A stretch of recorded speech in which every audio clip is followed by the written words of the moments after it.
લગભગ જીવનમાં દરેક દિવસે આપણને અમૃત ફળ મળે છે, પણ આપણે એને ઓળખી નથી શકતા.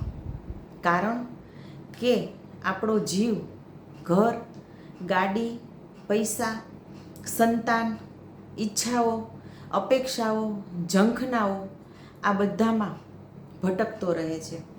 પણ આખરે આ દરેક વસ્તુમાંથી એક પણ વસ્તુ આપણી સાથે નથી આવતી.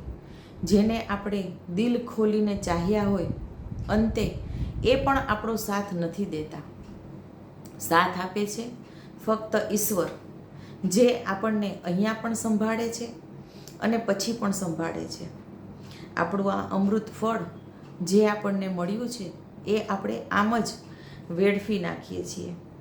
વ્યક્તિની કદર કરવી, વ્યક્તિની ઈચ્છાઓની પૂર્તિ કરવી, આપણી ઈચ્છાઓની પૂર્તિ કરવી, સંતાનોના ઈચ્છાઓની પૂર્તિ કરવી, કે આપણી પોતાની જે પણ ઈચ્છાઓ છે એની પૂર્તિ કરવી, આ બધાની લાયમાં, દોડમાં આપણે આ અમૃત ફળને ઓળખી નથી શકતા.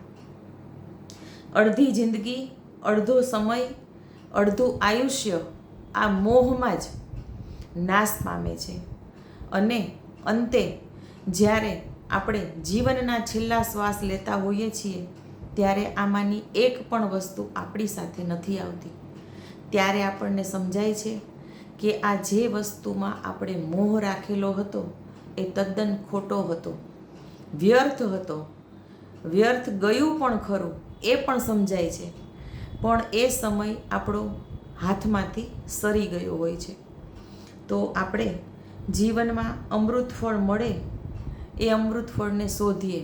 હા, આ વાત હું ચોક્કસ કરું છું, મને પણ આવા જીવનમાં અમૃત ફળ મળેલા છે, પણ મેં આ બધી જ વસ્તુઓમાં આ અમૃત ફળને ઓળખવામાં બહુ મોટી ભૂલ કરી છે.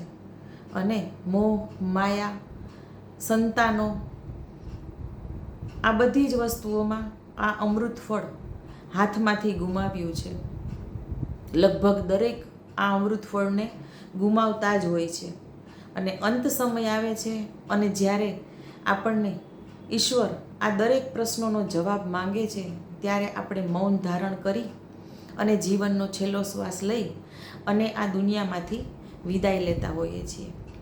તો અમૃત ફળ એ આપણા જીવનમાંથી સરી ન જાય એનું ધ્યાન રાખીએ અને આપણી વીટેલી માયાજાળ છે એમાંથી દૂર થઈએ. જય શ્રી કૃષ્ણ, જય સિયારામ, મહાદેવ હર.